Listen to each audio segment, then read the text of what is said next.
Hello and welcome everyone. Thank you so much for being with us on this Dr. Martin Luther King Jr. Day for Volume 1 of Stories from the Black Community. I'm Jennifer Marshall, co-founder and executive director of This Is My Brave, and I cannot wait for you to meet the incredible lineup of storytellers for tonight's show. This program has been something we've dreamed of doing for years. After the horrific deaths of George Floyd, Breonna Taylor, and Ahmaud Arbery in 2020, I shared my heartbreak and outrage via a statement to our This Is My Brave community. Recognizing that racism, discrimination, and associated trauma have severe impacts on mental health, we wanted to do something to help the Black community to heal. When our lead research partner, Dr. Kristen Kosilik, shared my letter with her colleagues, Dr. Kyan Connor and Dr. Tonicia Freeman-Foster, the wheels were set in motion. We all had a Zoom call, and as I got to know these two accomplished individuals so passionate about ending the stigma surrounding mental illness in the Black community, I knew that I had found the perfect team to lead this new program. I was thrilled when they accepted my invitation to serve as co-producers, and we began work in late June to find our storytellers. I am honored to have had the opportunity to work with Kaya and Tonicia, and I am so grateful for their intense dedication to this important project, and to our storytellers for bringing forward their truths for this production. Please help me welcome to the virtual stage, Dr. Tonicia Freeman-Foster, co-producer of tonight's event. Hi, Tonicia. Oh, you're muted. Okay. Thank you so much, Jennifer. It's been an honor to work with you also. And I want to first thank you for your leadership and your voice and your bravery. And thank you for sharing this platform with the world, because if it weren't for you, we would not be here tonight on this platform. These last 7 months have been amazing.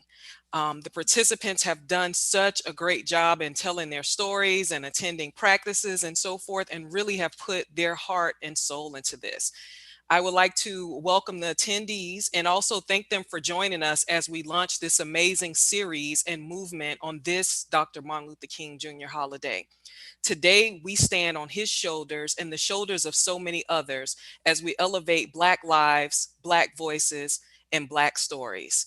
And again, a huge thank you to our brave storytellers for being the first to enthusiastically participate in such an important and yet taboo conversation, for also their sacrifices of selflessness, evenings spent writing, practicing, and supporting their fellow cast members. There are so many things that I could say about this phenomenal group of individuals, and I can really go on and on speaking about them. However, for the sake of time, I will just let you all see for yourselves. Yes, it's an incredible show that we have for you. And we just want to remind everyone a couple quick things before we get started. Please feel free to engage in the chat and support our storytellers and their messages.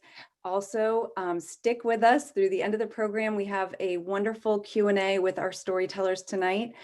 Two of our storytellers, unfortunately, aren't able to be with us due to family emergencies, Amani, Carson, and Catherine Buccello. But if you have questions after hearing their stories, put them in the chat boxes. We'll be sure to get their questions to them, and they'll get back to you. We so appreciate you all being here tonight.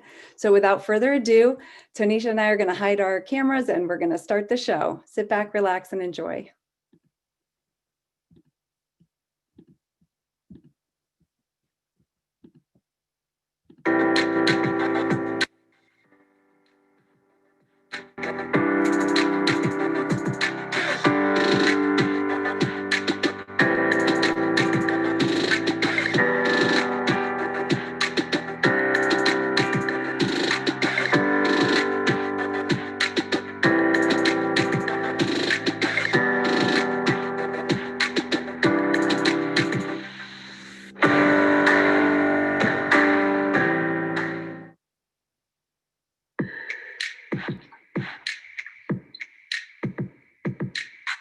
I thought there was no way out. Yeah, I used to be scared of the light, and I was swallowed by doubt. I'd forgotten what freedom was like. Puzzle pieces on the floor, they don't fit in anymore. I'm changing, I'm changing.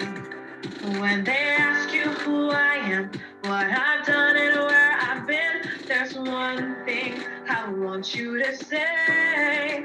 Tell them I'm ready, see it on my face. I am bigger than anything coming my way. It's a new day, now I'm not afraid. So if anyone asks you how I overcame, you can tell them I'm brave. Some days I come out on top, and some days I can't catch a break. But when that fire don't stop, I won't wish my troubles away. I've been down and I've been out, but if you look at me now, I'm blooming, I'm moving into better, brighter days. Yeah, this hope is here to stay. There's only one thing I can say. Tell them I'm brave, see it on my face. I am bigger than anything coming my way. It's a new day, now I'm not afraid. So if anyone asks you how I overcame, you can tell them I'm brave. Whoa, whoa, whoa.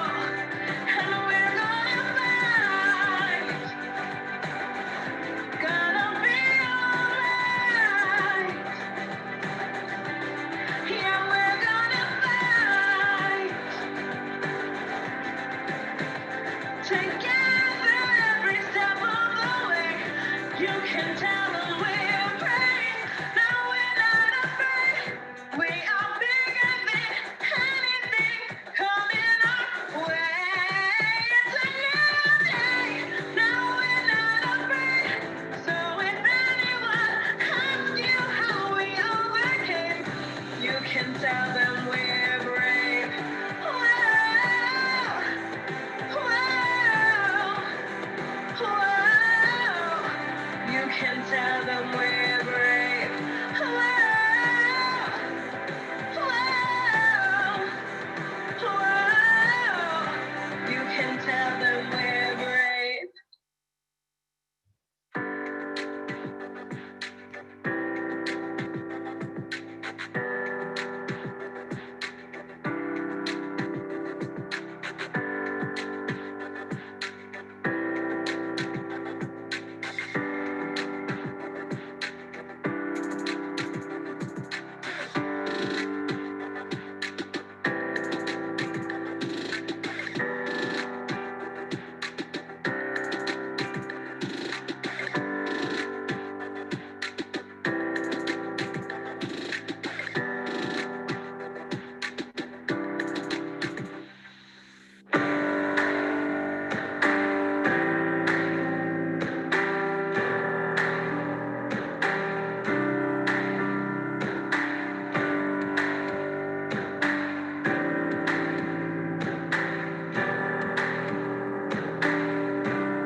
Hello, my name is Dr. Kaya Connor.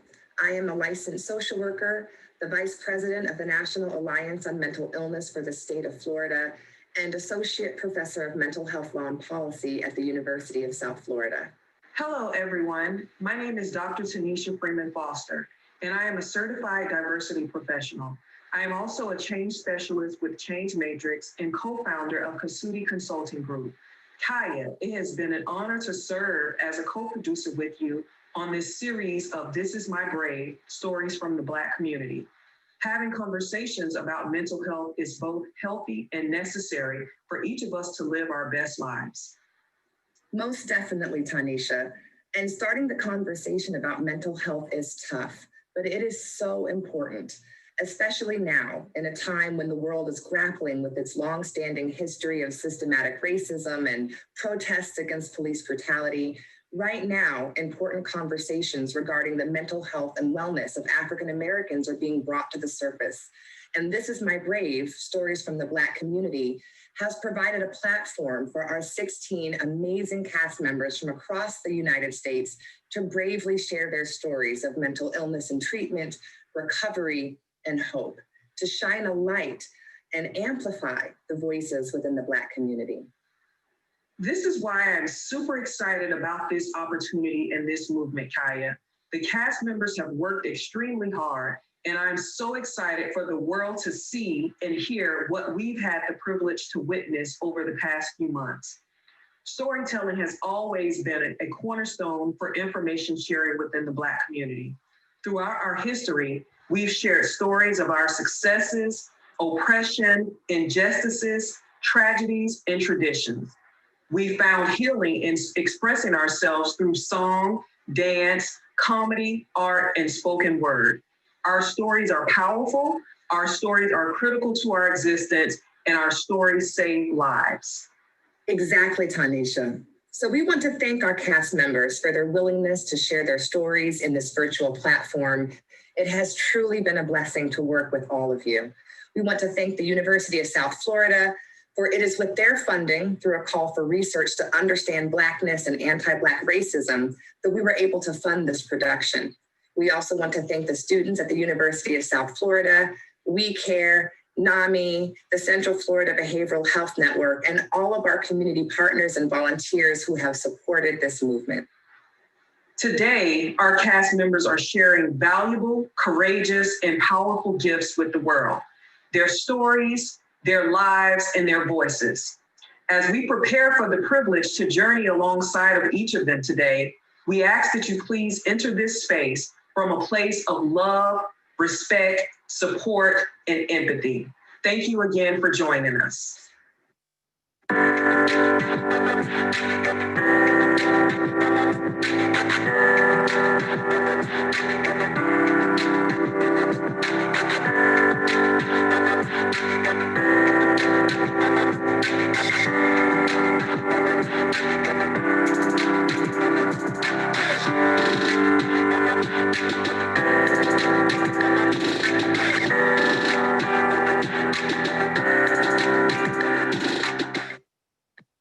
So remember when everyone got really into that game Among Us?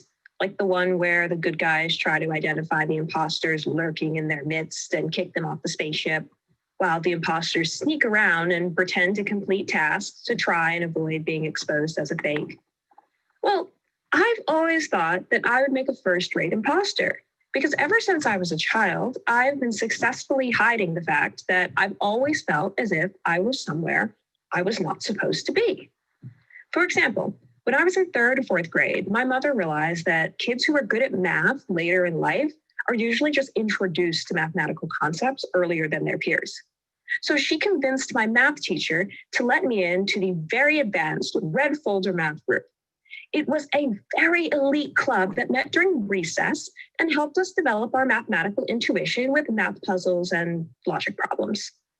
Unlike my classmates' parents, my mother didn't attend a top university or hold a professional degree of any kind, so she wasn't able to do enrichment problems with me at home. So she asked my teacher to recommend a tutor so I could do some extra math problems and keep pace with my fellow red folder math groupmates. My teacher dismissively remarked that I didn't need enrichment work and I should be happy where I was. Suffice to say, her expectations for me were not very high. So naturally, without the extra support, I became rather self-conscious about being in red folder math. Since I wasn't practicing advanced arithmetic at home, I wasn't the best of the bunch, but it was very important to me that I was not the worst. And as much as I like logical reasoning, I couldn't enjoy learning to problem solve because I was too busy making sure that my classmates didn't think I was the affirmative action kid of an elementary school math club. Stereotype threat starts very early in wealthy, predominantly white suburban schools, let me tell you. So as you can imagine, getting a fluke 48 on a math quiz in middle school was devastating. I was distraught to the point of being physically sick. Despite my perfect homework assignments and strong understanding of pre-algebra, I was petrified that somehow I didn't actually know any math and had been faking it since elementary school. When I followed that quiz up with a 64, that sealed the deal.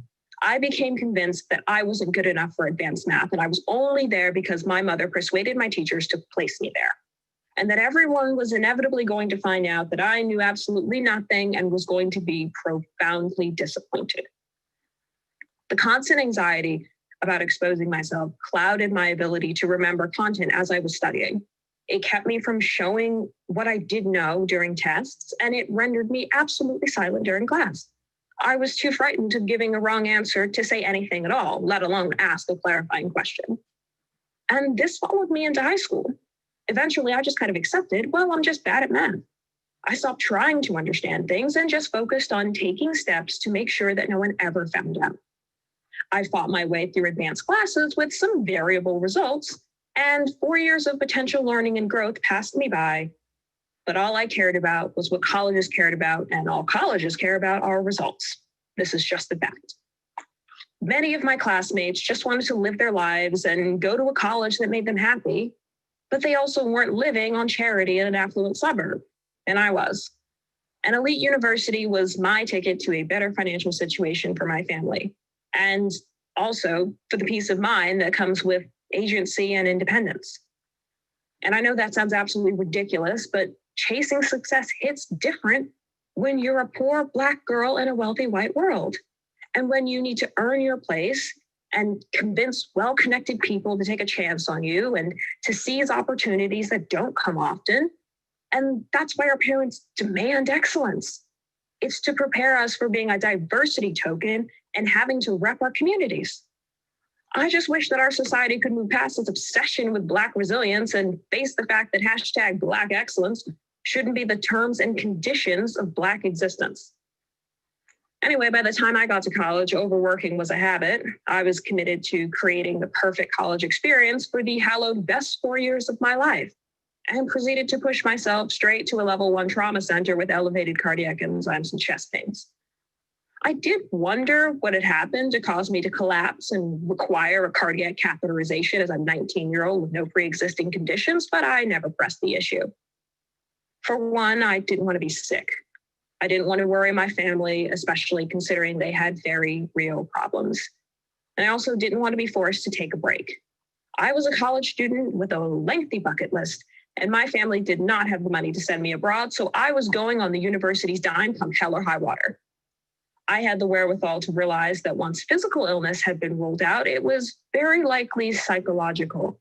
And I had taken enough psych classes to know that therapy is a process. I had generated a full-page resume for my freshman year alone, so suffice to say, I did not have a minute to spare for therapy. But spoiler alert, this is not where I give up the idea that success is king and start pursuing my happiness. That actually never happens. The closest I get is realizing that success is my happiness. Because despite what people say when they return from vacationing, volunteering for a week in a third world country with the happy-go-lucky poor people who taught them how to be grateful, poverty, trauma, and disenfranchisement are risk factors for depression, anxiety, PTSD, and a host of other conditions, both mental and physical. Basically, the odds are you will be happier and healthier without them. So for me, success means having the control over my life that my family didn't always have when I was growing up. Success means being able to give back to my family and to my community. Success means paying it forward and making sure that no one ends up in the hospital because they think they have to be a strong, resilient Black woman, when in fact, they should be able to get the help that they need to pursue their dreams in a healthy way.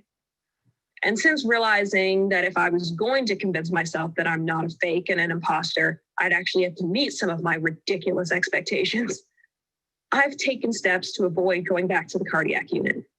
I've consciously prepared to prove myself in advanced coursework by working on getting out of depressive episodes and ignoring the nagging voice and anxiety.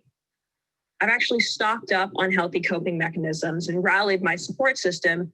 So when I look in the mirror, I can tell the hater staring back at me to shut up a minute and watch me change their minds. I'm Amani Carson, and this is my brave. Hi, everybody. My name's Nieisha, and I'm here to share a little bit about my story with you today. I hope that you learn something from my story. I hope that you take away that there's hope after being in a dark space, and that everyone's wellness journey is completely different. So I'll tell you a little bit about how I grew up. I grew up in a family where survival was the most important thing. So what does that mean? Well, it means that making money was more important really than anything else. It was more important than my emotions and my feelings. It was the most important thing. So I stuck with that, and I went to college and I majored in a major that I didn't really care about, accounting. Yep, spent 15 years in it actually. And towards the end, I just started feeling so sad. I mean, I had reached all those different levels, right? I had reached the 6 figures, I was upper management, but for some reason, I still was not happy. Actually, I was really depressed. So in December of 2017, under so much pressure at work and feeling so empty, I decided I didn't want to be here anymore. So I wrote a note to my family and I told them, hey, look, guys, the money's here in the bank. You don't have to worry about me. I don't deserve to be here anymore. I'm, all these bad things, you're better off without me. And then I decided this is the day that I'm ending my life and I no longer want to be here. Well, thank God for my family and my community. They knew something was up. I woke up the next day. There were police officers at my door, and they said, ma'am, we're doing a wellness check. Are you okay? and the evidence was right by where I was standing, so I couldn't lie. And I told them, no, I'm not okay. I said, you're coming with us. Don't worry, you won't have a record. You're not in any trouble, but we want to get you some help. So December 2017, right before Christmas, I was in a mental health institution. Thankfully, my cousin and my sister came down to be with me. They're from New England, and I was living in the DC area. And they stayed with me, and they made sure that I was okay. And once I left, they said, you know what, you're coming with us, and we're going to take care of you. My family literally saved my life. So what happened after that? Well, there's some good news that came from this story, guys. I decided no more accounting for me. I am done, okay? I decided that after learning of my cousin's death from suicide, that I was gonna focus my life on, one, sharing my story like I'm doing today, and then two, being on a wellness journey. So what did I do? I decided to start my own organization called Pure Spark. Pure Spark helps people of color in the Massachusetts area on their wellness journey. What I learned from my journey was, in the beginning, I needed to be in a mental health institution.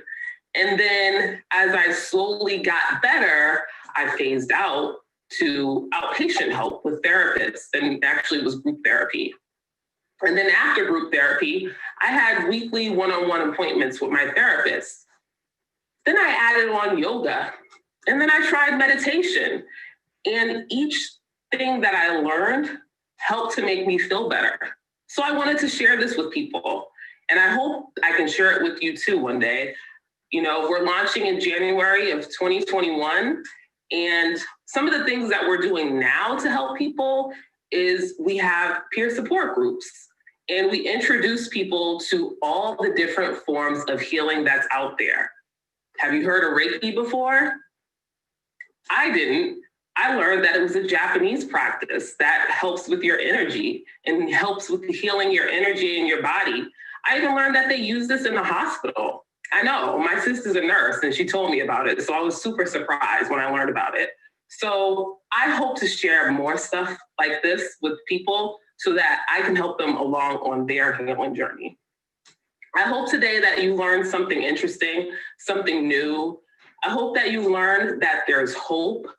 I hope that you learned how important it is for family to reach out to family and check in. Our community is suicide prevention. Thank you so much for listening, guys. Take care, be well, bye. Hi, my name is Jacquelyn Davis, and this is my brave. My journey with schizoaffective disorder is likely compared to a baseball field. Bases 1 through 4. I'd like to share my story today through photography and self-portraits.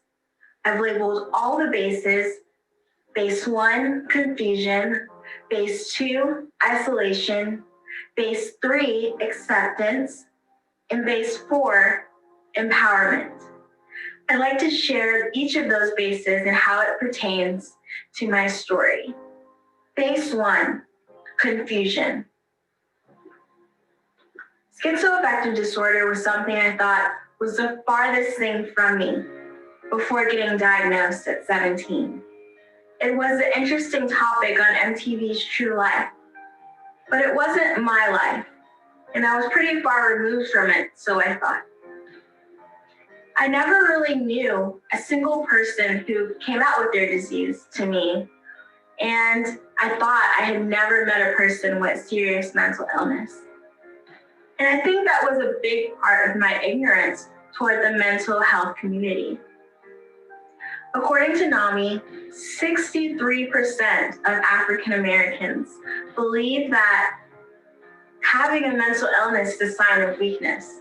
I later dropped out of high school, later receiving my GED.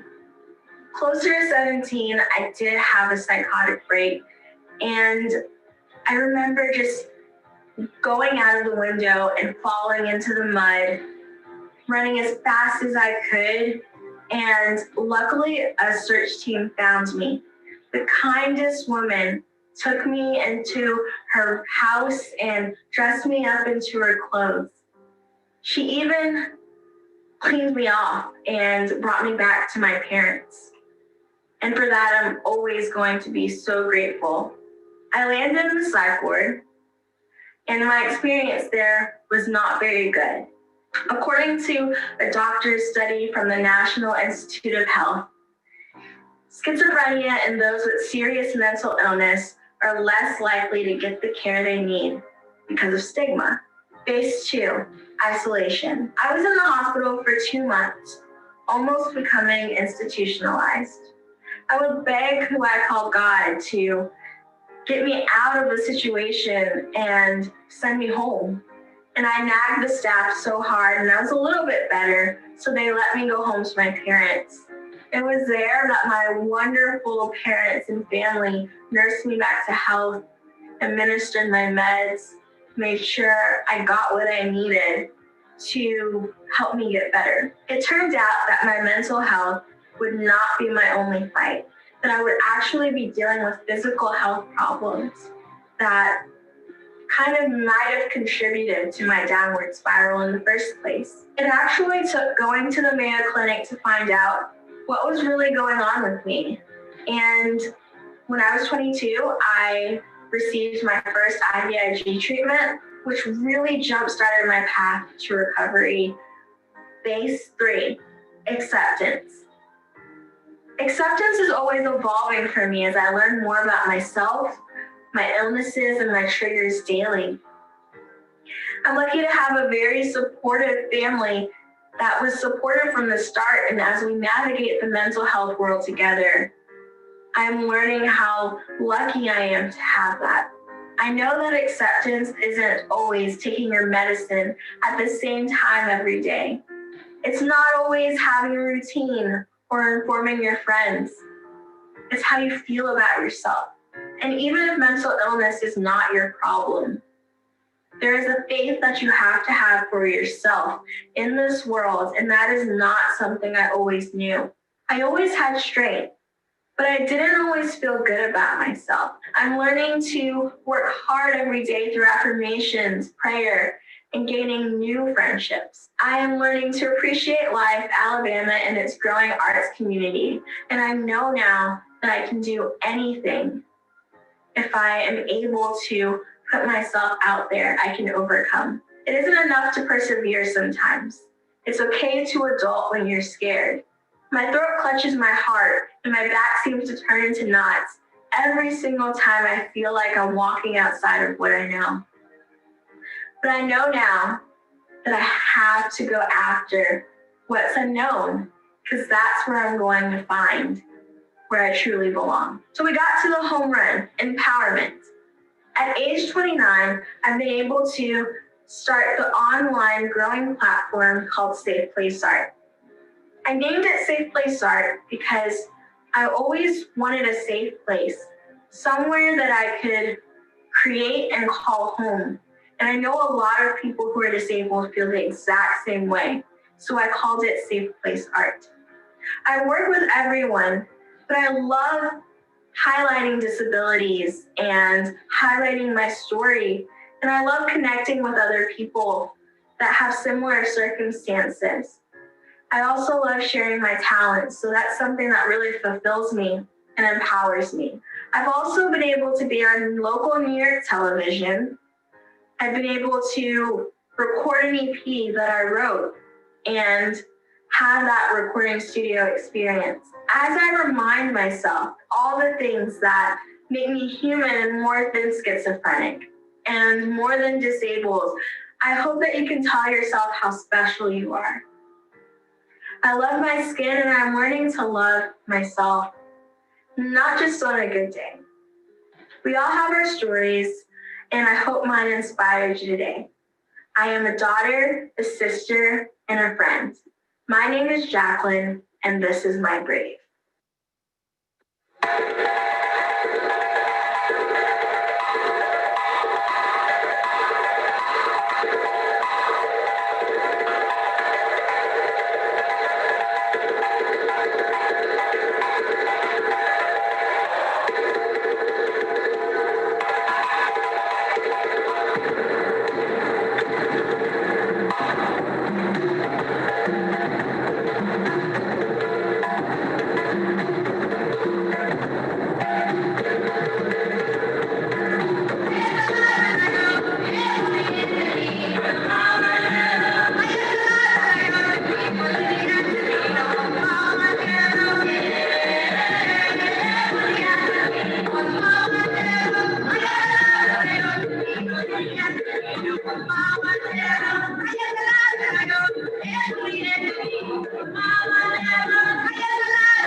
May 27th, 2006 was like any other day.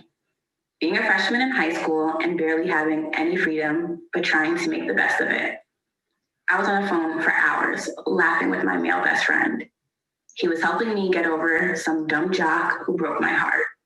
Talk about a Degrassi episode. But what happened next, even television shows could not prepare me for. While I was asleep, my phone died.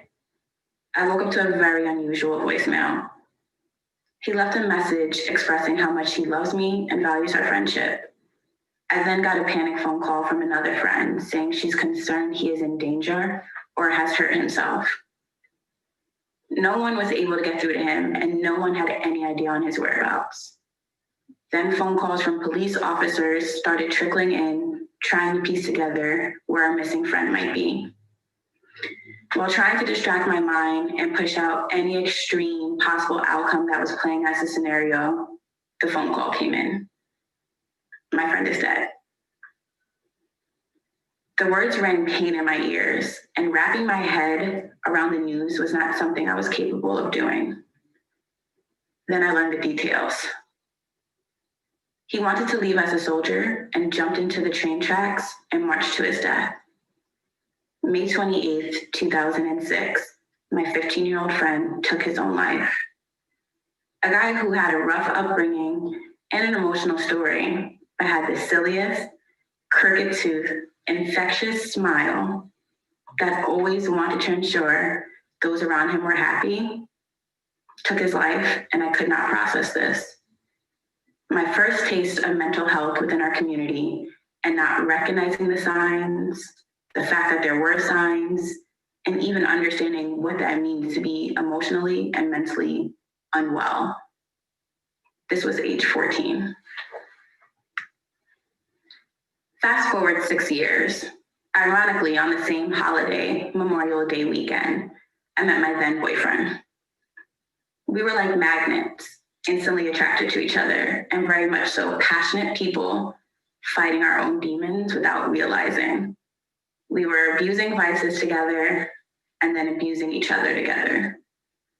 Another front row seat to a Black man in America who was suffering his own mental battles while I was suffering my own and not knowing or understanding what the truth was behind the two, because we were never exposed or taught what depression looks like.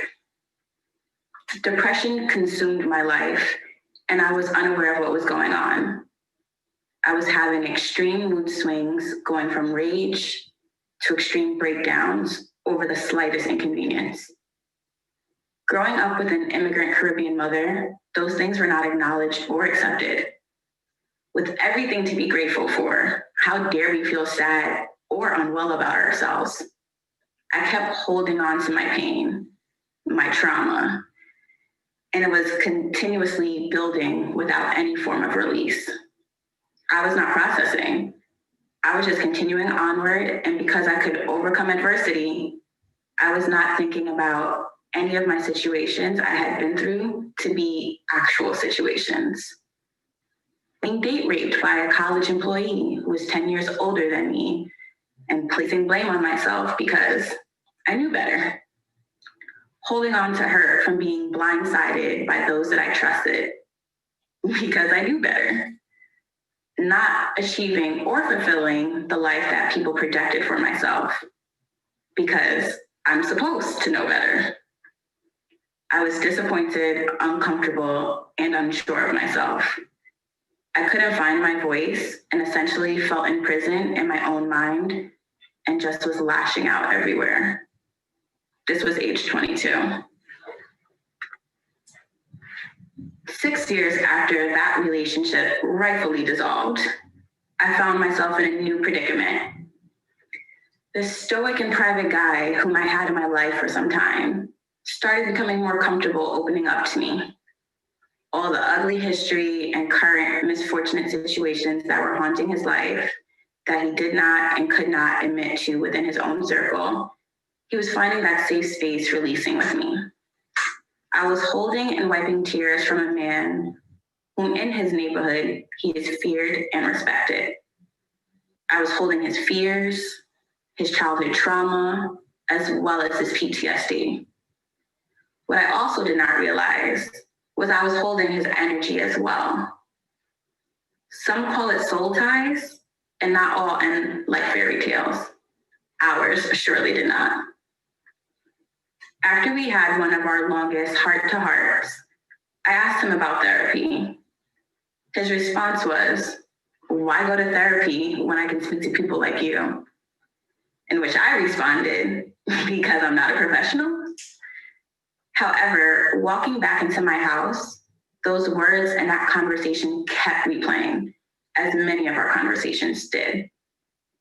I cannot shake them off of me. I heard a conversation I had with a coworker 4 months prior play in my head. He said, "There's such a push for Black women seeking healing, therapy, and starting to take care of themselves mentally. What about Black men? Black men cry too." It was a very odd epiphany that rang off, but everything started flashing back. My history of holding space for men to be open and vulnerable and recognizing they need an outlet to be heard and essentially be seen.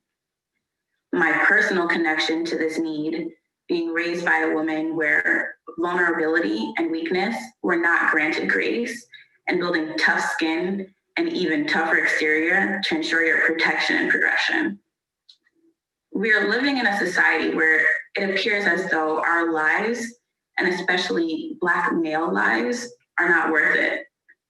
Repeatedly watching them being senselessly taken away by authority with no justice, and not being told or taught it's okay to feel and express feelings and emotions.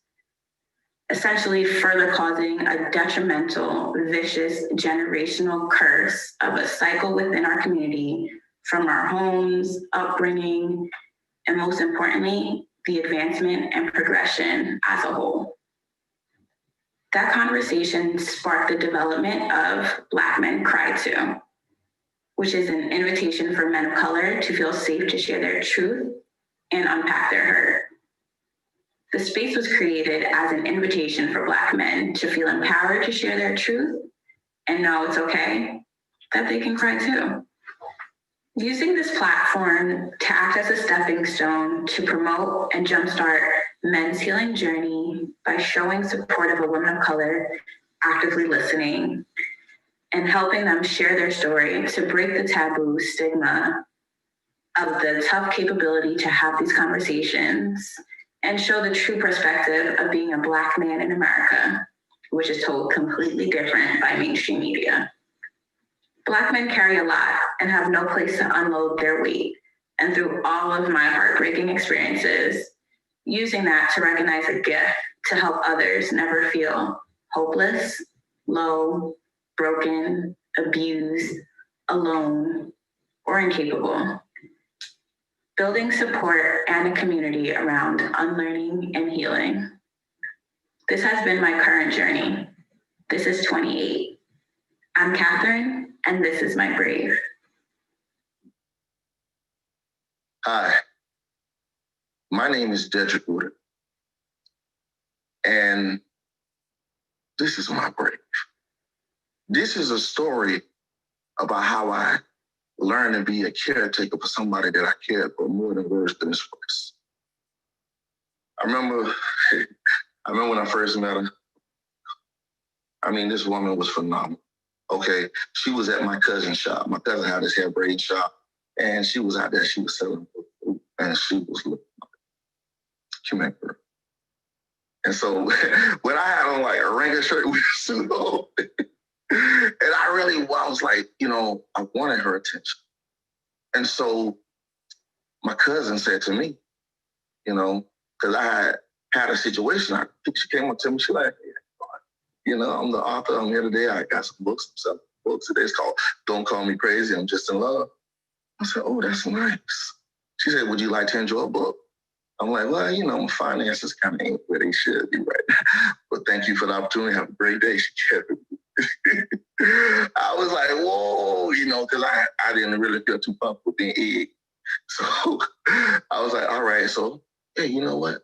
And my cousin saw me, she's like, look, cuz, just, go outside and help. So, I did my thing, see, y'all don't know, I know how to talk to people a little. So I went out there, I sold one book. She looked at me like, okay, 2, 3 books, okay. And then before I left, she gave me honey. And I was like feeling like I was on cloud 9. So, and that developed into one friendship. And I got a chance to know my wife, and oh my God, but this was before she was my wife, and she was just this beautiful young lady I wanted to know a little more. And as I became a friend, and I found out that they say she had mental health challenges. And I was like, I ain't seen that. Because she was looking like, ain't nothing mentally wrong with this person, the way she was looking. And so I couldn't really, kind of like see what the challenge was, because she had everything in order. The way she talked to people, and we got to the point where we was doing outreaches in the community. And I'm like, whoa. And she was helping me to go to another level and teaching me how to talk and how it works. And, when you work with people with mental health challenges, I'm like, okay. So she out there, we going to schools, we at the recreation centers, and we out there, we talking to families and doing workshops. And, I went from friend to close to the most. enjoyed the ride and still enjoying the ride, okay? And then I got to the privilege of realizing that she was the woman that I never wanted to walk away from. So I asked her that forever, and she was like, yeah, let's do it. And I was like, oh, let's do it. And amazing every day.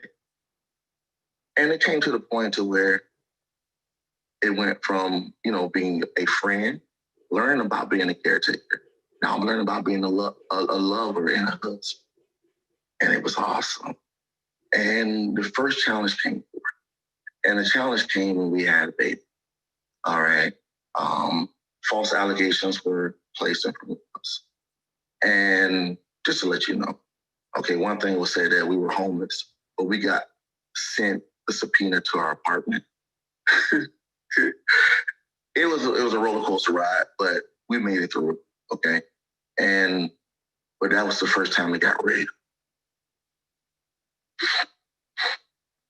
All right, when they took the baby from the hospital, because it was called saying the baby was ready, we called like, okay, boom. So we thought that it was, some misunderstanding somewhere. And that's when I first experienced what my wife was telling me about, but I knew that what she equipped me with would help me to help them to help her, because I found out that when I was dealing with the hospitals that you got to teach people how to love the people you love. You got to show them through your actions, through being available, to assist them to understand that this somebody you care about, you're going to be there every day. And so here I was, not just being a friend, not just being a husband, but I was being a caretaker. And her mom was beneficial. She was there talking to me, my other mom, and she was just like, everybody was being family, we were supporting and loving on each other. And all the chains of not understanding began to fall off. And then I began to fall into place of how to be the caretaker, how to teach them how to love my wife. Like I want to love her. I want them to love them so I could love them more. And I'm like, wow, this is what it's like to be a caretaker. You're equipping those to care for those who you love. And it was great. And I tell you, it went from a great, horrible thing to a great, amazing thing. And I would change some things, but it was a privilege to know, how to be brave, how to plug into resources and support systems, to know, watch your mom be a friend, watch your family be supportive and say, hey, you know what, this is how I get in, this is how I fit in. And then learning how to switch lanes. I'm her husband. And so I'm loving her, they're loving her. If I don't like something, this is how I transition, I communicate. You gotta, people can't hear you, they can't help, and my wife is amazing. She helps me to be a better me, to organize, even to be able to communicate with you at this point in time. I have been receiving assistance, and so if one thing I want you to walk away with is, as a caretaker, it's okay to always be learning. It's okay to always say, hey, I need help. I don't know it all, and to not get an attitude when people come around you try to take you to the next level, So I just want to say thank you. I'm Dederick Woodard, and this is my brave.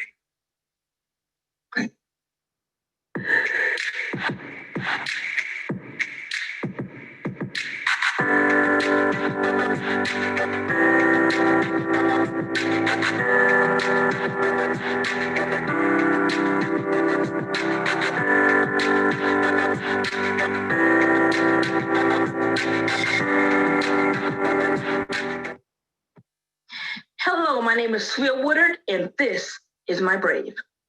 I always saw myself as normal. I never had any disciplinary problems in school. I made decent grades. My mom said I was the most normal child she ever had. So when I was diagnosed with mental illness, it was really shocking to me.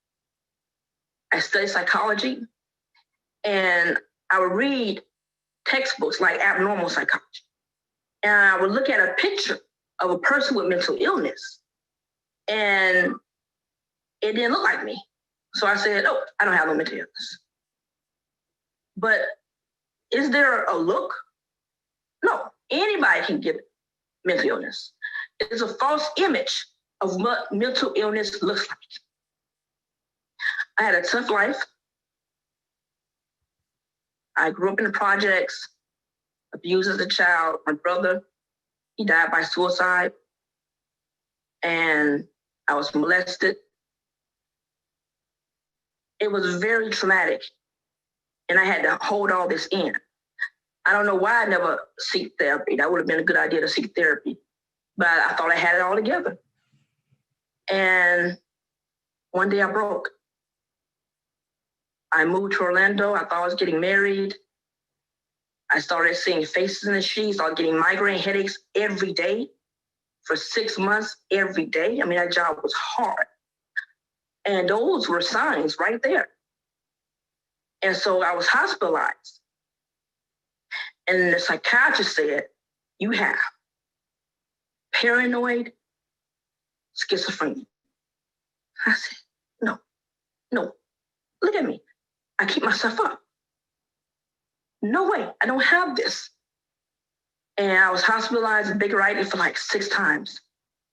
And I eventually got enough courage to take medication. And so I went to a pharmacist. And that was hard because finally I had to admit that something was wrong with me and I needed help, right? So I went to the pharmacist. And I said, I need help. Here's my prescription. And he saw me crying. He saw me upset. He said, you're okay. You're just mentally exhausted. Take your medication. You'll be fine. And I've been taking medication ever since then. And 14 years, 13, 14 years, I was doing great. And then I had a relapse when I had my child, and that was very tough. But I'm on medication now, and I would advise anybody, if you're diagnosed with a disorder, if you're a professional coach or therapist or psychiatrist says that they feel you should be on medication, listen to them. Because all that trauma that you're going through, you don't have to go through. And man, I heard about This Is Brave, and I felt like it was such a great connection because I want to help end the stigma on mental illness. So today, I'm a published author. My book is called Don't Call Me Crazy, I'm Just in Love. And it's inspired by my true story of surviving schizophrenia. And I wrote it because I didn't want other people to suffer like I had to suffer. I wanted people to live a happy and productive life, and you can. Oh, I'm living a happy life right now, you can. And so I want to read just a little bit of my book. She is so scared to admit she has a problem, but she has to build up the strength to ask for help. She calls her mother on the way to the pharmacy. Mom, I'm having racing thoughts. I feel like I'm going to have a nervous breakdown, Nika says. You know, you can always call me. I won't judge you, Miss Muhammad says. Please come by the pharmacy near Moses' apartment. That's where I'll be. Anika finally pulls up to the pharmacy and rushes over to the pharmacy tech, who is dressed in a white jacket. She hands him her prescription. He looks at the prescription and he gives her a judgmental look, like he's staring into the eyes of a lunatic. This prescription is expired. Is this the only prescription you have? Pharmacy tech asks. Yes, Anika replies. The pharmacist sees she's in distress and walks out of the pharmacy to hold her hand. Tears rush from her scarlet red eyes. I've had a cup of wine, and I'm afraid if I take medication, the medication will cause a bad interaction, Nika says. Do you have a current prescription? When was the last time you saw a doctor? The pharmacist asked. A while ago. Mrs. Muhammad then pulls up, crying tears of pain. Does she have a current prescription? The pharmacist asked. No, I don't believe she does. It's been a while since she's seen a psychiatrist, Mrs. Muhammad says. Why didn't you take your medication? Ms. Muhammad asked. I didn't want to feel or admit that I was crazy. Only crazy people take medication. I tried the medication for a few days and then stopped. Admitting I have a problem is the hardest thing for me, Anika says. You're not crazy. A lot of my customers come in for psychotic medications. You are just mentally exhausted. You're a beautiful woman. You're not crazy.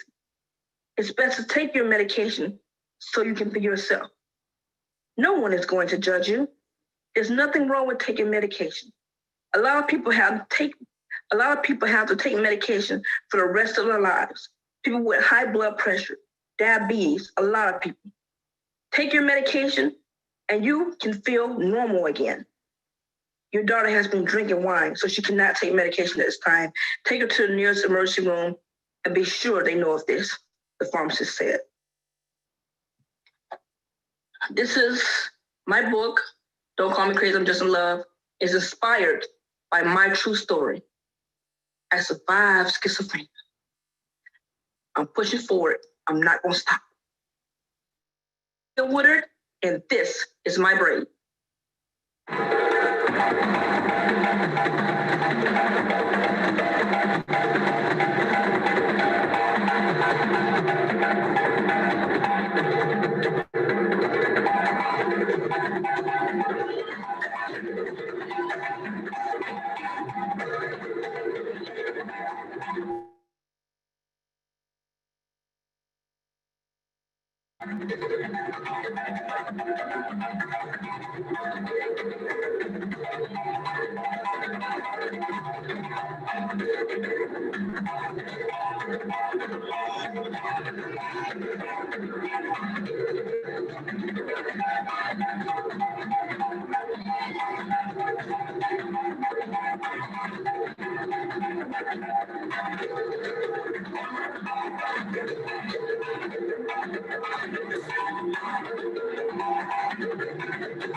The journaling prompt appeared and sounded simple. Write a letter to your 10-year-old self. But the task was anything but simple. Staring at the page, rereading the cold black words inside the sentence. Words that were patiently waiting for, anticipating my response. Instead, I lost my voice. My thoughts became numb. Goosebumps rose on my forearms. Heart palpitations emerged between shortness of breaths. Fingers trembled in fear to pick up the pen. For the first time in my life, I felt afraid to write. I felt afraid to confront my 10-year-old self because there was much sadness inside his brown eyes, a traumatic concoction of depression and grief whose after effects sometimes haunts his 50-year-old adult counterpart. 4 decades later, from being bullied by a 4th grade classmate while his homeroom teacher did nothing to stop the abuse, to the loss of his maternal grandmother, his lifeblood, less than a month after his birthday, to feelings of rejection in basketball, baseball, or football games due to lack of athleticism, always being the last person picked or never chosen at all, to his family's happy home slowly disintegrating away, less than a year away from parental separation, with divorce right around the corner in the next year, to fears about his fate in society regarding his race, emotionally disturbed after seeing the movie Stir Crazy. No one was aware that seeds of self-hatred were planted and took root inside his fertile, precocious mind, loathing his racial identity, questioning his purpose for living at such a young age, sometimes falling asleep to silent prayers to God, begging him to not wake up the next day, but finding disappointment when opening his eyes in the morning. There are no words I can say to either heal his soul or alter history, but pushing past the pain, looking on the flip side of the emotional coin, I see and acknowledge the joy inside his brown eyes, joy that inspired me and continues to do so 4 decades later. And if there's anything I can and want to say to my 10-year-old self, it is, thank you, Bill. Thank you for finding your voice through artistic expression, from being influenced by watching The Empire Strikes Back, studying Greek mythology, and reading Marvel comics. Thank you for never letting me forget our maternal grandmother, our lifeblood. Although she is with the ancestors, she still lives up inside our spirit, and we are her legacy. Thank you for coping with both loneliness and rejection in your pre-adolescence, through imaginary friends, despite being teased by your relatives, or playing with your fingers. Thank you for gaining strength through crying many tears, despite your father's attempt to stifle your emotions at his Uncle Fred's funeral because Dad didn't want to address his agony. Thank you for discovering pride in yourself as a Black man in early adulthood years after reading Ralph Ellison's Invisible Man and the autobiography of Malcolm X. Thank you for waking up each morning to unanswered childhood prayers, recognizing there's a purpose for living and the best is yet to come. You, young prince, are and will always be this king's hero. Without you, I would not be the man I am today. My name is Bill Holmes, and this is my brave. Thank you for attending our show. This is My Brave, Stories from the Black Community. Our phenomenal cast demonstrated their generosity and bravery in sharing authentic stories of their lives, challenges, perseverance, and strengths. The stories you heard today are a sample of many that exist within and around us. Mental illness is more common than we realize, and it impacts our families, friends, neighbors, co-workers, classmates, church members, social media friends, and community members. We may never know the story of the person in the vehicle next to us or the person taking our order at our favorite store or restaurant, but we can do our part to reduce stigma. We hope there was at least one thing that resonated with you that you will take with you throughout your personal and professional journey. We also hope that your experience with us today empowers you to live your truth and gives you the awareness necessary to inspire others to live their truth as well. Just remember, mental health is health too. Thank you all again for attending. Be safe and be well.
Wow, I am speechless. What an amazing show. I am so proud of each of our storytellers and their authentic expressions of their life stories, resilience, and their passion for assisting others with words of hope and inspiration. Without further ado, I would like to welcome each of them to the stage. Please place your screen on gallery view in order to see everyone. Please join me in welcoming our queens and kings. Jacquelyn Davis, Nieisha Deed, Bill Holmes, Dederick Woodard, and our birthday queen, Swiyyah Woodard. Thank you all so much. And although Amani and Catherine were unable to participate tonight due to family emergencies, both of them have graciously offered to answer any questions that are directed to them. Please enter those questions into the Q&A chat as well and preface it with Amani and Catherine, and we will be sure they receive your questions and that you receive a response. All right, team, great job. Is everyone ready? All right, I think you all are still on mute. I was giving the thumbs up, but I'm ready. I'm ready. Awesome. Okay, so we'll start with the first question. All right. So, one of my favorite quotes by Dr. Martin Luther King Jr. is, "Our lives begin to end the day we become silent about things that matter." Why is not being silent and sharing your story important to you? I can answer that question. I'm sure everybody else will answer. First of all, shout out to everyone who's tuning in from Boston, Massachusetts. I see you guys and I love you guys and thank you for your support. Yeah, I think one of the things that I realized when I first shared my story was how healing it was for me to actually talk about what happened because it made it more real, right, and more tangible. But then the most powerful thing that normally happens when I share my story or others share their story is that I think it puts a light bulb in someone else's head and said, wait a minute, she said she had these symptoms. I have these symptoms. Maybe it's time for me to get help. So it's a rewarding experience for both parties, both the speaker and the audience. Yes. Amen. I'm Dederick, and this is my wife, Swiyyah. You know how to do that song. It's your birthday. Well, I would say it's her birthday. And she here with us, y'all. I feel good, right? So to answer that question, I know, like, well, this guy rambling, but I'm moving towards. I'm aiming my ramble. It's a rumble, right? So you say why? I learned one big thing from that dynamic that Martin Luther King tossed on the table. And I got a chance to do a workshop about it. And it says that even a baby understands the concept of crying out. If people can't hear you, wow, they can't help you. Why? I'm a baby. Yeah. And it's okay to be a baby when you're hurt. It's okay to be a baby when you don't understand whether to go left or right. It's okay to cry out, until you learn how to cry out with an aim. And the aim is like a street light. When you refine that aim, it could turn into a laser. And it can penetrate your problem and give you the production of your solution to your situation. Thank you. I like that analogy. Mm-hmm. It's in my book. Oh, you got a book? Wait, Dederick, you got a book? Well, okay. Yes, but it's about my wife's book. Oh. Okay. All right. But my book called Discovery, my wife helped me publish. It's on her website. So if you go to don'tcallmecrazy.com, you're going to see what she did for her, but then she took it to the next level and took me to a different experience. So I was able to share my thoughts and passions and dreams. So now they don't call me crazy because all I do is talk. Nope. I wrote it down. That's awesome. Yes. Did anybody Jacquelyn, else did you want to go? Did you want to go, Jacquelyn? Okay. Sure. Silence is like a silent killer. It is not, for me at least. I went through a lot, and I was always told not to tell my story because schizophrenia is a serious mental illness, and the stigma around it is just so crazy. But I felt inside, I just started feeling like this could help people, hopefully, and this could really impact someone's life if I do share it, and it could be liberating for me. Um, and so that built up, and I was able to contact This Is My Brave, and that's why I'm here. But yeah, just being real. I feel like I wasn't always real because I was always hiding a part of myself. So yeah, hiding that part of myself. You can't do that and come to somebody. And yeah, so yeah, definitely learned a lot about silence. Closed mouths do not get fed in this situation. Yeah. And just to really piggyback on what Jacquelyn was saying, as far as like that, especially in the Black community, we are told we don't air our dirty laundry. We keep things in house, and just that you just never know what somebody is going through. And even though like we all have different experiences, or we've all gone through different situations, we can empathize because we're all dealing with mental health issues.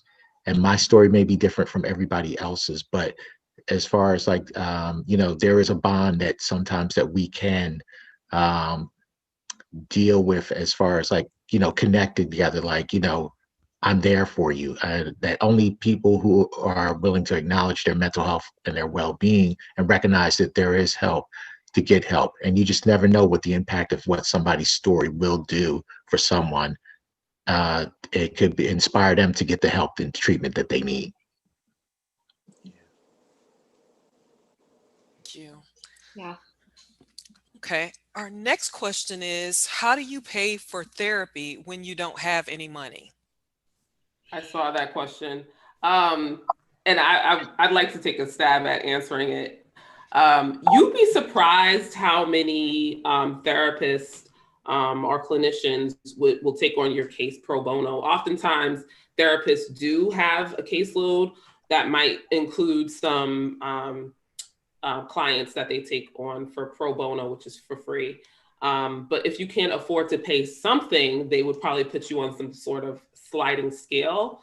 And if neither of those options work, there are some free resources, that are kind of adjacent or akin to going to therapy, like peer support groups, that Pure Spark offers that.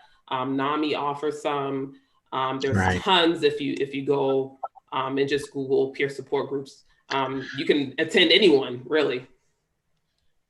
And you can also, like I said, look into, as far as like with United Way, looking up some community resources. I happen to volunteer as a therapist for an organization, nonprofit called Black Men Heal. It's actually started in the Philadelphia, New Jersey area, but it's expanding out into into New York, and also down south in Virginia and Georgia. And it provides free therapy, an 8-week free therapy sessions for Black men to get the help that they need. And like Nieisha said, there are lots of resources online as far as with to be able to do that. It's just a matter of just doing the research and looking into it. But there are options out there. Wow. Great. I like that. That's like, when I heard that, I'm like, look, hey, to whoever hearing this, don't be afraid to cry. If you got to cry on the internet, if you got to cry to some friends, if you got to call the information line, like here's 211, if you find out whatever it is, you cry out and say, hey, I'm just looking for some help. I know it's hard, like putting yourself out there and people looking at you, you be like, hey, but I'm going to tell you something. Well, I learned that if I love on me, I give other people permission to love on me. So when you open your mouth and you say, hey, I need help, that's you learning to love on yourself first, and then others have permission to love on you too. When you cry, say, I need help. Can you help me? You know somebody who can help you? Who can help me? You see, that's how it been for me now. Hey, you know, it's scary, but hey, if you try it, you might get the same results. You might not, but I'm gonna tell you something. You'll never know till you try. And I see people, thank you, Dederick, and I see people also putting links in the chat, because there are, as has been referred to, there are programs out there that will help people. Locally, one of our partners here, Central Florida Behavioral Health Network, has a website of providers who will screen individuals and determine if you qualify for Medicaid or other payment sources or for state funded services. And so there's always some type of opportunity to receive services available, even if you can't afford it, or on a sliding scale or free of charge. Awesome. Jacquelyn, were you going to say something? Yeah, not for this question. Okay. Okay, so someone also has in the chat, what can a white therapist do to better support Black and brown clients?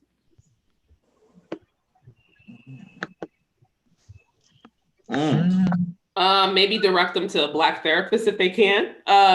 No, but in all honesty, you know, I think unfortunately there are some traumas that still exist as it relates to opening up to someone who does not look like you. Yes.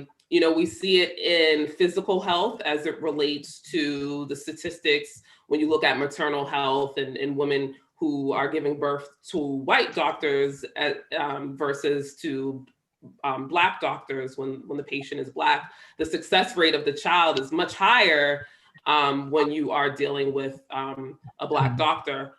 So there is still some movements to be made, I guess, in that realm. I think it all depends on the person. And if they are comfortable talking to someone who is white, then that's okay. But if they are not, they are not. It could be something that's even beyond race. It could be like, I don't trust people with, you know, who wear like, you know, braid extensions like me, because this girl who used to wear braid extensions bullied me in school. It really depends on the person, right? And what they're comfortable with. So know that it's not necessarily you, it's the person, and accept that. It's okay. They're on their healing journey. Mm-hmm. That's right. I like to toast that, because I remember when I went to go, my wife talked me into it. I said, okay, fine. You know, therapy. What is that? So I found out it was like her session, but it turned into my session. But I learned that if you understand where you at and you learn how to, you know, let the person help you to refine where you're trying to go, refine you in the clarity that you're looking for, they might can't relate to where you came from, but they can listen to let you know if you're on your path or off your path. You know, like a soundboard, like, okay, you know what? Now you sound like you're off topic. You sound like you're back on topic, because they're trained listeners. And if you let the person use what they were trained to do, it can help you get to where you're trying to go. And that's why what she was sharing before, Miss D, she was sharing the dynamic of, if you don't feel comfortable with that person, just like if you got to rent a car, you say, hey, I don't like the way this one ride. You just switch cars until you find something you cool with riding in, because you the one got to go there. You the one got to say, you know what, this is a platform that I feel comfortable sharing. I don't feel comfortable for whatever reason. Like she said, if the person make you have a flashback of somebody else and you start thinking about two pieces of somebody, no, you know, but always check yourself. Check yourself. Check, how do I feel? Do I feel comfortable? Do I feel open? And these are things I learned. I love going to therapy. I'm a pastor. You know, like, what, you go to therapy, pastor? Yeah, pastor, go to therapy. Why? Because I got to learn how to be heard. I got to learn how to open up to people. on earth.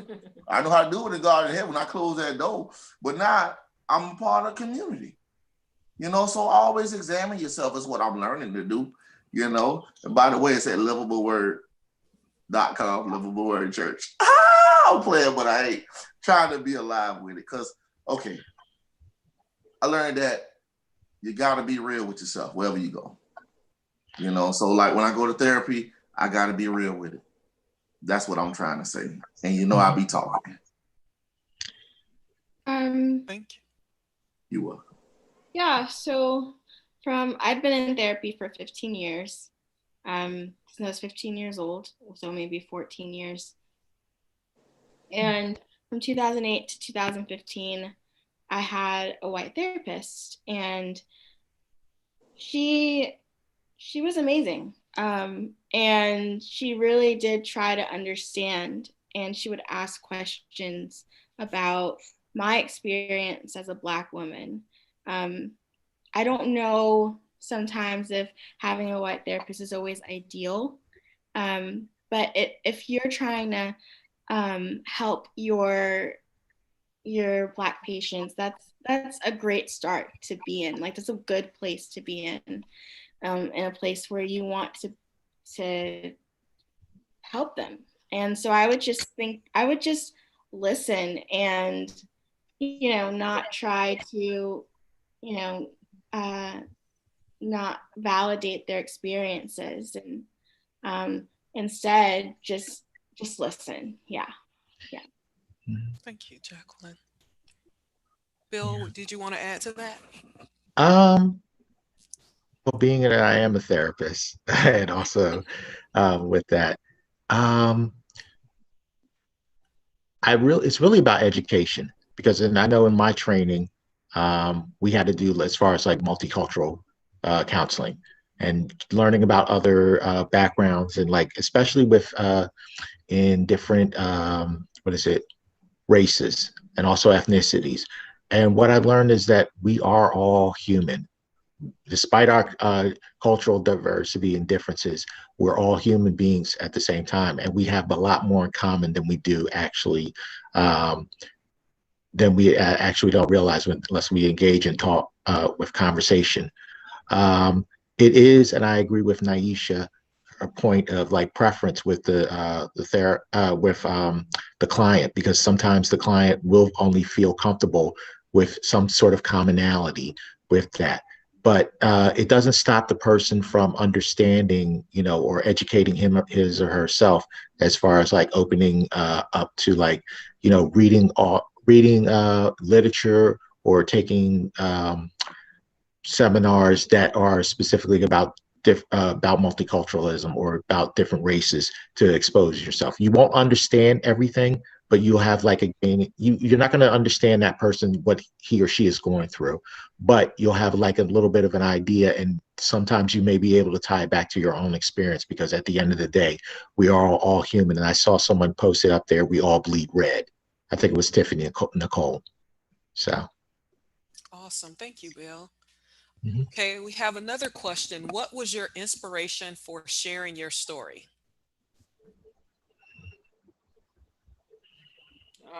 My inspiration, I know I'm always starting first. My inspiration was really because I started losing family members to suicide.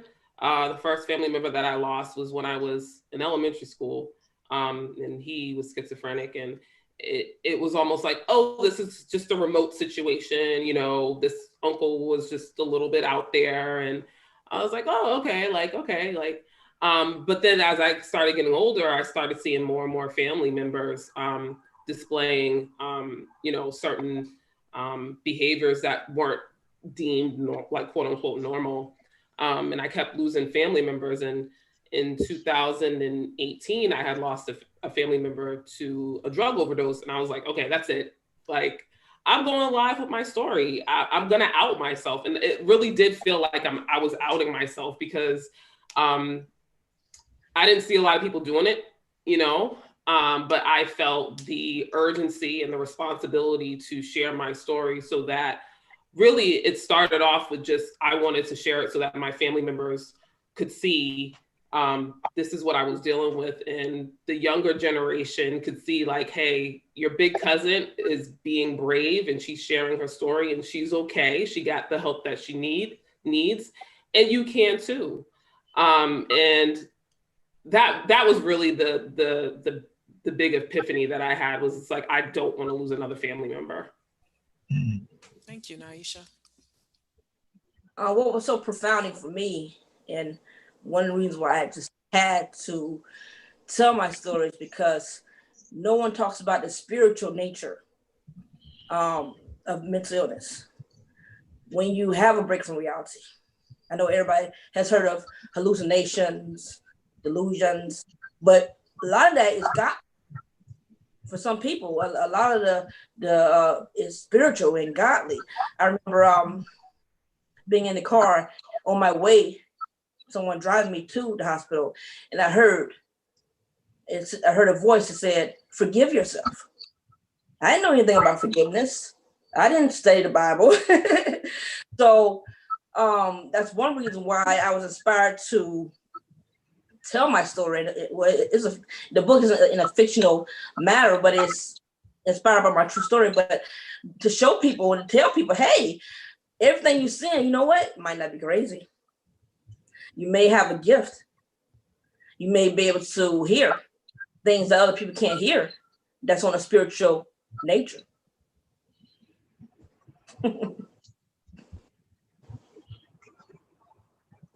Yeah, I think the biggest thing for me was to humanize the conversation. I've always had, I had a campaign for my health, maybe all the way back to 15 years old. So I was an early YouTube influencer when I was 15. And honestly, I didn't talk about that side, the mental health side. I talked about the physical health side because that was easy. That was semi-relatable. And it wasn't until my mid-20s that I was just like, this is a crisis. Like, I have to talk about this, not for anyone else, definitely for myself, to let people know the whole story. And if they reject it, that's fine. If they embrace it, that's okay too. And it was up until now, like, and I finally posted about having schizoaffective disorder. And I was received pretty well from some, and from others, I guess we felt like, well, not knowing really what to do with it. I honestly feel like it's worth it, like, to share your story. And I feel, obviously I said it, I've already said it, but I do feel grateful to be here because of that. And yeah. For me, I'm a poet, and poetry really, I will say, it saved my life. It really brought me out of my shell. And even when I first began doing poetry in my early mid to late 20s, I was talking about things that topics around mental health issues. I didn't even realize it, about addiction, anger management, and depression. And it's just a matter of going back to what we've said all along. You just never know what your story might have an impact on other people. And for me as a Black man, I didn't hear that much talk about, as far as, like, I've heard talks about people who, like, stories about people who didn't have fathers in their lives, or what type of effect that it had on theirs. But I had a father that was in my life. But however, everything wasn't always sunshine, roses, rainbows, and happy stories. And I wanted to talk about that, and that it also with that giving voice and platform to Black men, that it's okay not to be okay. It's okay to share your story. I'm here with you. And that basically, like Catherine said, Black men cry too. And there's no shame in showing yourself. And it's not a sign of weakness. It's actually a sign of strength and empowerment. I agree. So much for that. Someone said this is amazing and that they have personally discovered a newfound passion to share their story and was wondering how they can get involved with opportunities Absolutely. like this and how they can reach more people. They are diagnosed with OCD, PTSD, and anxiety, and they were able to relate to each of you and your experiences that you've talked about. So any advice for this individual? And I'm sure there are others out there who share a similar sentiment. Just start talking, like literally. The way that I started doing it was there was a hospital here in Boston called McLean Hospital. So if you're from the Massachusetts area, you know about McLean. And even if you're in the field of psychology, you probably know about McLean too. It's very much a renowned hospital. And that's the hospital that I actually shared my story with. They shared DMC story. So DMC actually wrote a book. If you're familiar with the rap group Run DMC, DMC shared his story with McLean Hospital, and it was a part of this disbanding the stigma campaign that ran all throughout Massachusetts. They had it on buses and everything like that. So first, make sure you're ready, emotionally ready to share your story, because once you share it,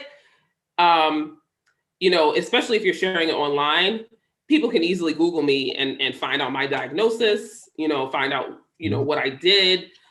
So I had to make sure, because we unfortunately are still living in a society where it is still stigmatized, I had to make sure that I was ready and prepared for what was going to come after. But surprisingly, all the feedback and everything that came was positive.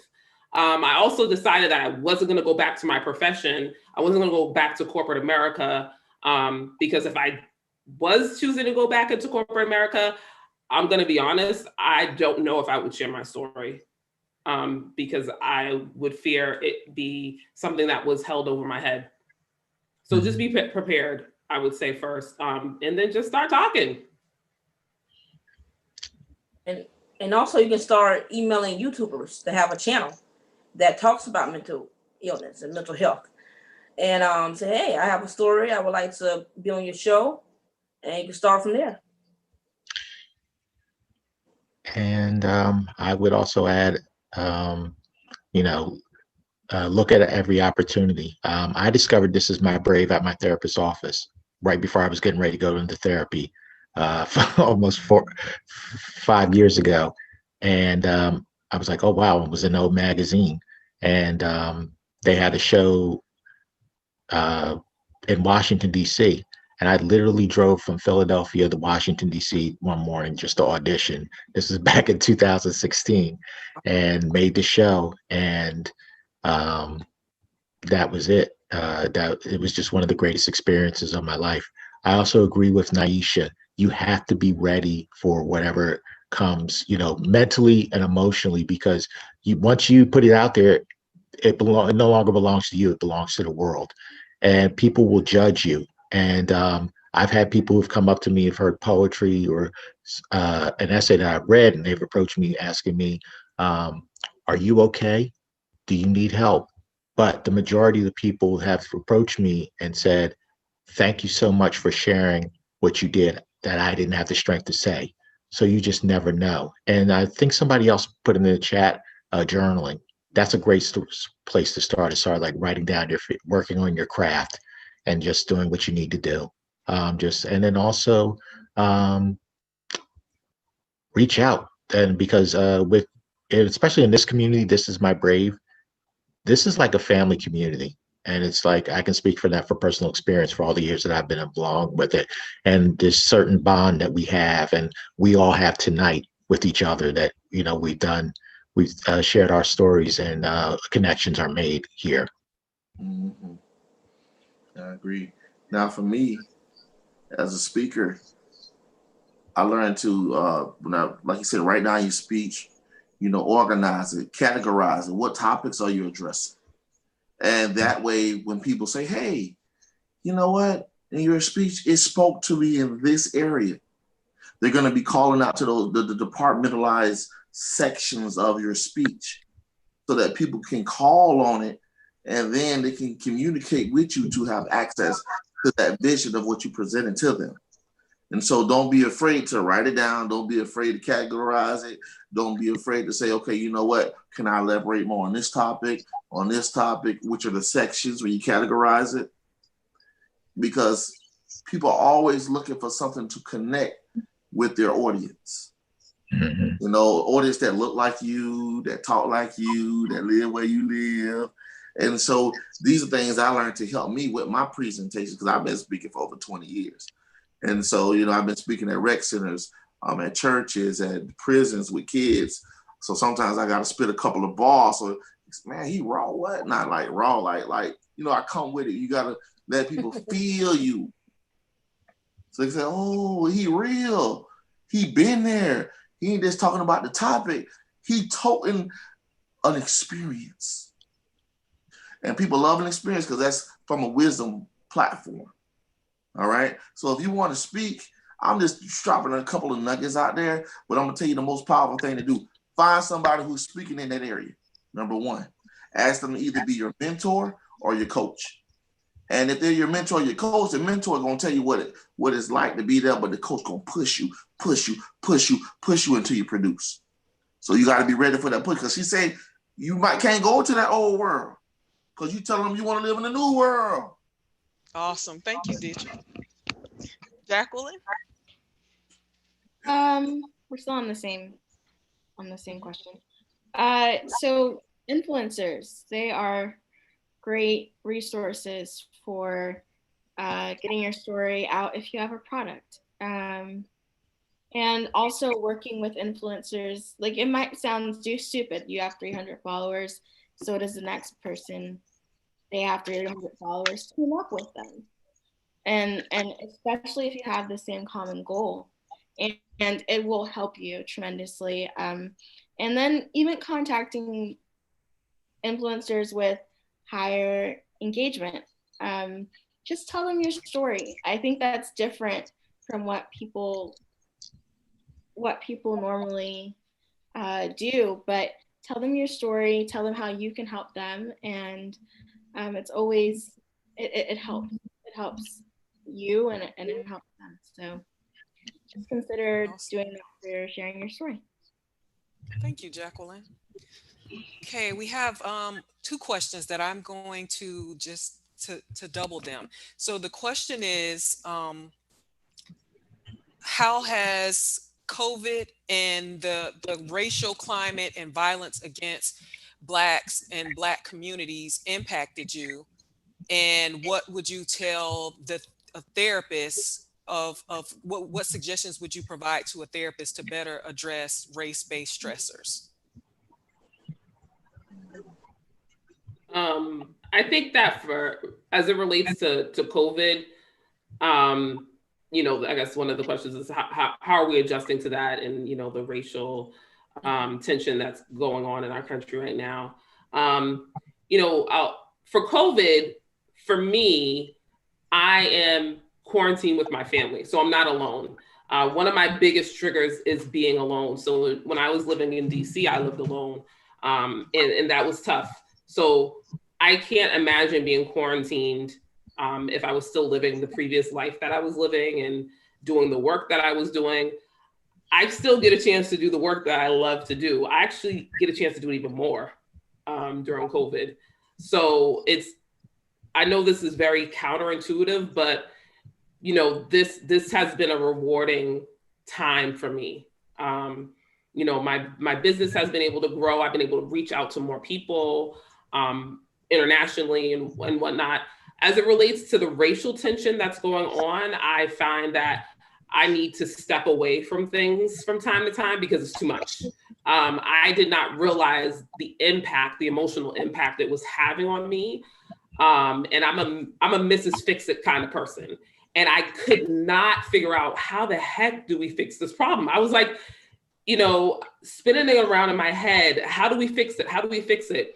And I realized there's nothing that you can do to really fix this right away. It's going to take time. This is something that My mom, who was 70 years old, moved from Alabama to Boston, Jim Crow, Alabama to Boston, thinking that she was escaping racism, and also found it here. And then having to know that your grandchildren are dealing with things that relate to racism, it's a lot to deal with. And, you know, knowing your boundaries and knowing when you're like, I can't turn on the TV right now. That's been what's been my saving grace. Absolutely. Definitely having boundaries is important. Also, I would also add with that, having a self-care plan that's specifically tailored to your what helps you relax and what helps you to cope with what you are dealing with, and using that as like your means is to go to, whether it's exercising.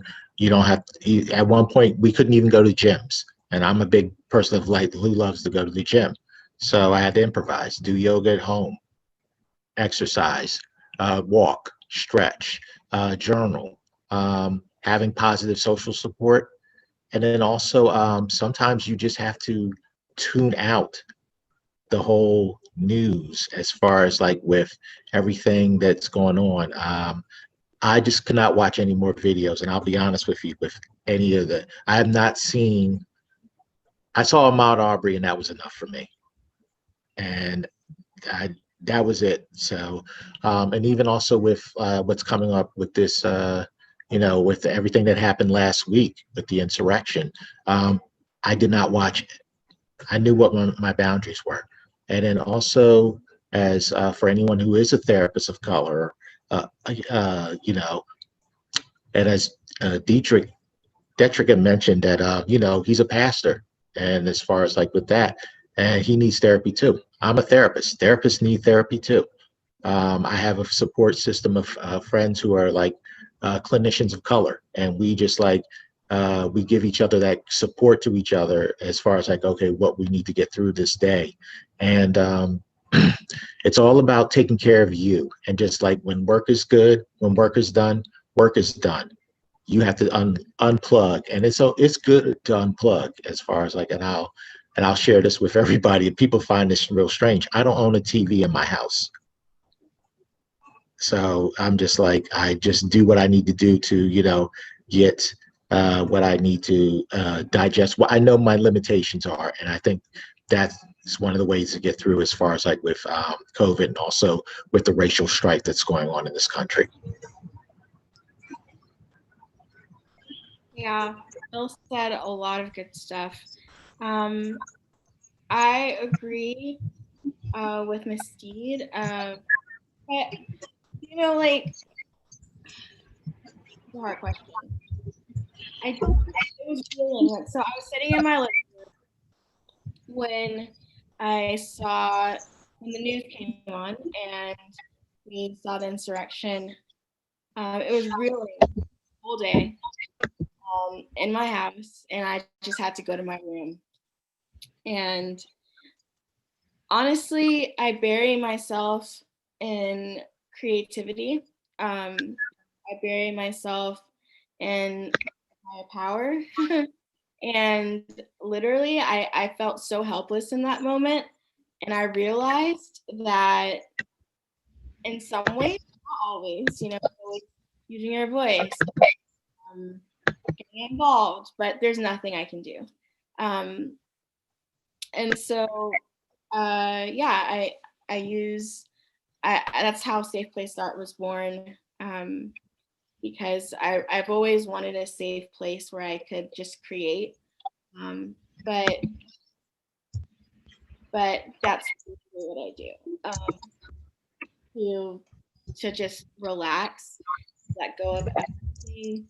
And I really encourage people to find like one creative thing they can do to just kind of, or even if it's not creative, something that they like, kind of distract yourself a little bit when you're too stressed or too upset about something.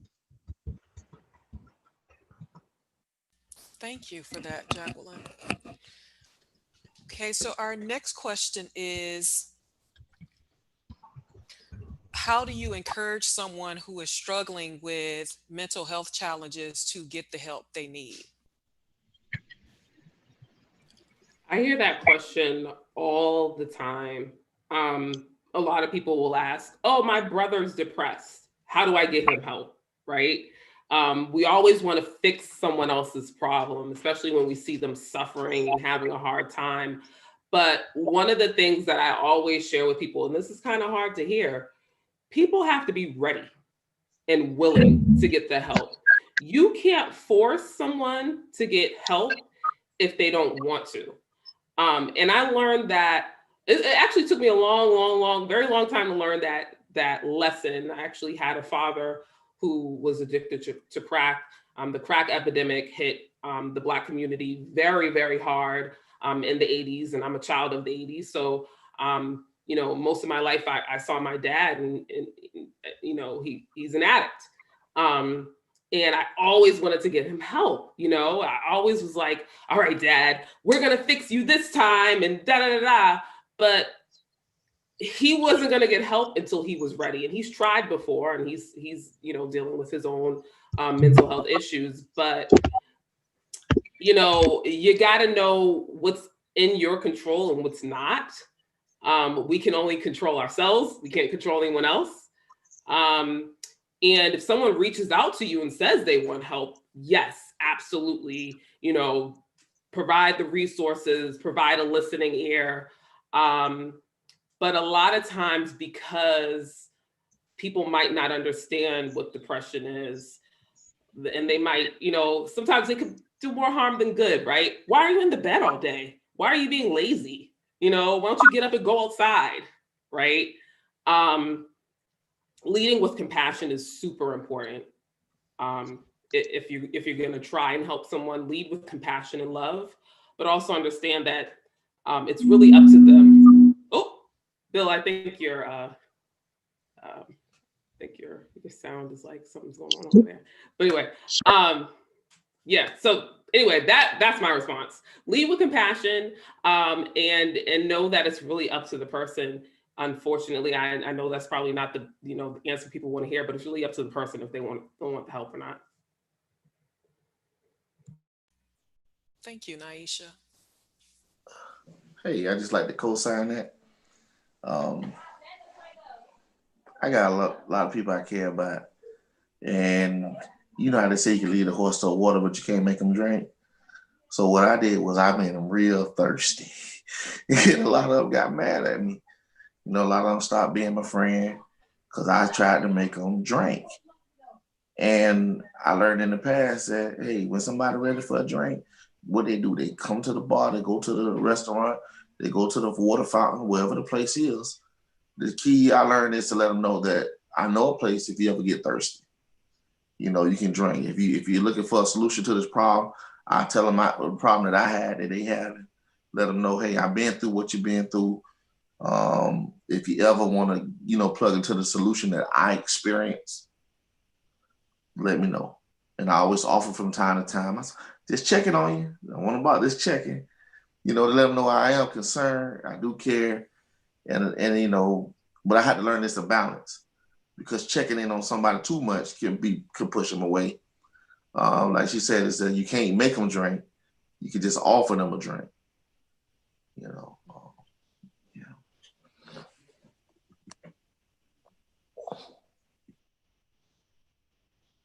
Thank you, Dederick. All right, we have 4 minutes left, and we have 2 more questions. So in a comment. So the first, I'll just start with the comment. It says that they would like to commend Mr. Woodard for taking his marriage vows seriously and staying by his wife's side. Miss Swiyyah, you are just awesome. Thank you for sharing your story. And then the question that we have is, have you had any negative experiences with therapy? And if so, how did you overcome that? I see your face, Nieisha. Absolutely. Absolutely. I mean, listen, therapy is like dating. And anybody who's a therapist will tell you this. It is on your own your own perception, right? Let's start with that. You know, there's a therapist out there for everyone. And it's just a matter of finding the therapist that is for you. And I'll share a brief story because I think this is very interesting. I found a Black therapist, this Black woman therapist. And I was extremely depressed. I was still suicidal at this point. And I would go to these therapy appointments and feel horrible, like literally feel like I was worthless because she was asking me questions and I couldn't answer them because the depression was so bad. I couldn't recall anything. I was not there. You know, the medication that I was on was incorrect. I have a bipolar disorder, and I was being prescribed medication for people who are simply depressed, which is not good for someone who has bipolar depression. It's two totally separate things. So I was on a cocktail of medication that wasn't helping me. Therefore, my therapy could not be effective because I wasn't present. But instead of being compassionate and understanding, you know, there were some things said during those therapy appointments that made me feel worse, that made me feel guilty. So yeah, that was not a great experience.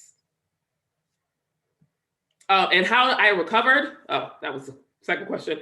I don't know. I honestly, I just, like I said, I was still suicidal. The medication was not working. It literally was a cocktail for disaster, right? Wrong medication, therapy that wasn't effective, and being suicidal. I was a danger to myself all the time.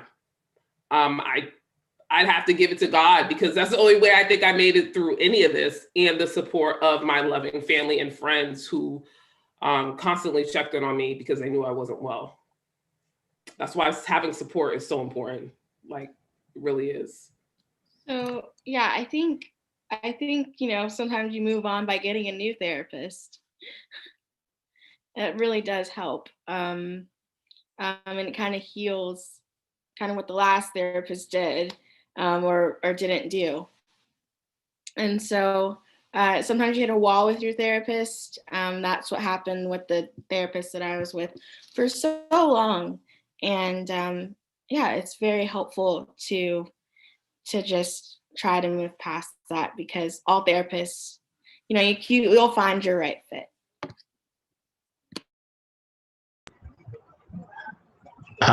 For me, I've been on both sides of the coin, whereas with the client and as the therapist. And like kind of what Nieisha and Jacquelyn touched upon, it wasn't the right fit for when I initially got therapy. And I found someone that I could relate to, and it helped me a lot. On the other side, with being a therapist, sometimes it gets frustrating where the client doesn't want to, comes in and has like they're defensive and they're not ready for therapy. And it's a struggle because sometimes I question, you know, well, my abilities or my skills, but it's maybe that it isn't the right relationship. And perhaps that it's best to just move on from where it is. Like you can only do what you want. You can only do as best the job that you can. Don't take it personal. So. Absolutely. Thank you, Bill. Okay, our last question is, what role has spirituality had in your recovery? Well, my parents are missionaries. And so I grew up in a missionary home. I grew up moving from place to place. And so that was very hard as a young woman, a young kid. And, you know, I think I've always, like, my family has a very strong faith, and I've always been kind of like the weak link, not necessarily because I don't have a faith, or because I don't believe, but they're just like on it, and then like me just not as on it. But I think because I do have that experience, as hard as it was to move and all that comes with being a PK, I do appreciate that I can pray and have that one-on-one with God, and who I call God, and really just get into like journaling, and really just have that experience with myself that's just so important to me. So yeah, it helps.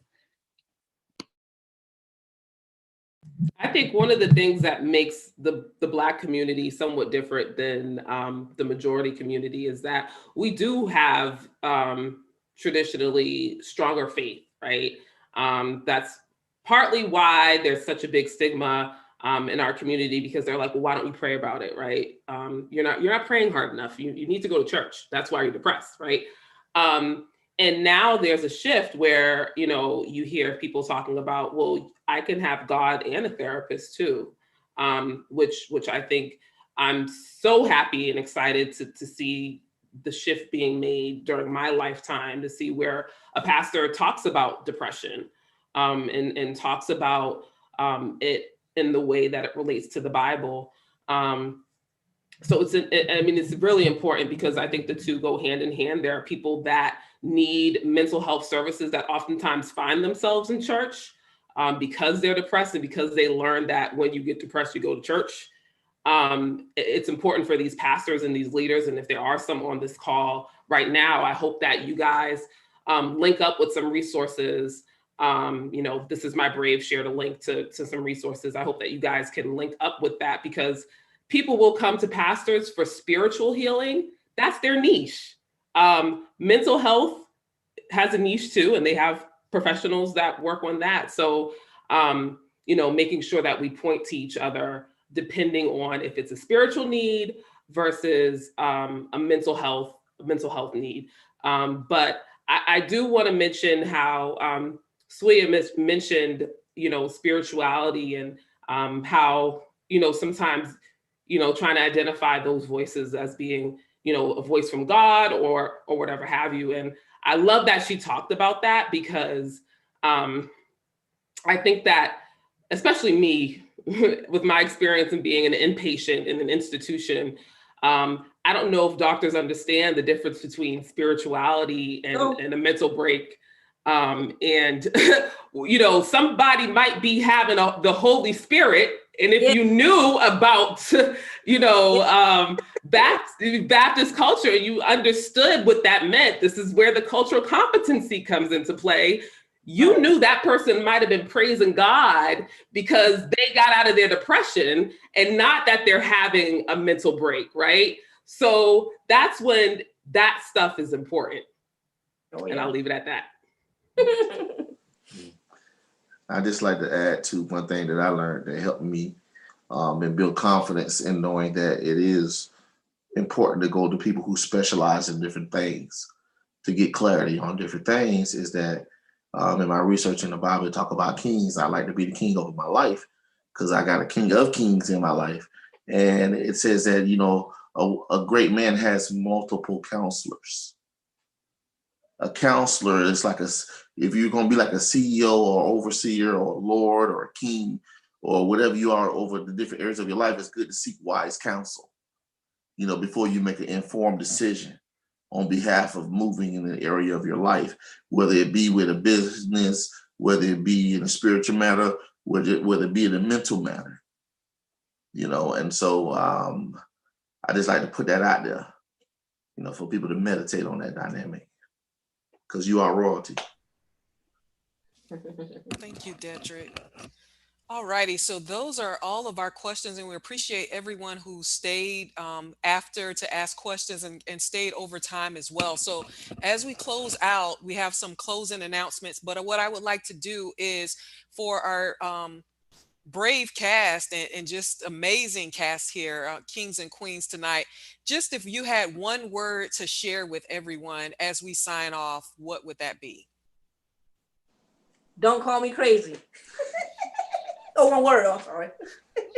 That's all. Yes, kind of like unity.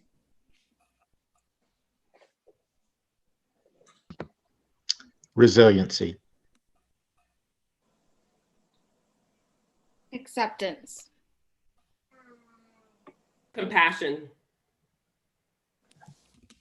Awesome. Thank you all so much. And thank you all for joining us. And we hope that your time with us today has made a positive impact on your life and provided you with the encouragement needed to persevere, or assist a loved one in navigating behavioral health, and remembering that mental health is health too. And also, if you received a link to complete a pretest at the time of your registration, please be on the lookout for a link to complete the post-test. Additionally, we hope that you will join us again on February 1st at 7 p.m. We have another cast of just amazing storytellers, and you will not be disappointed. And thank you all again for joining us tonight. Someone also asked about following up with the cast tonight, and in the document that you received when you registered for the show, you should have received a document that outlined the cast, and it has their contact information as well. So thank you all again, and have a great evening. Be safe and be well.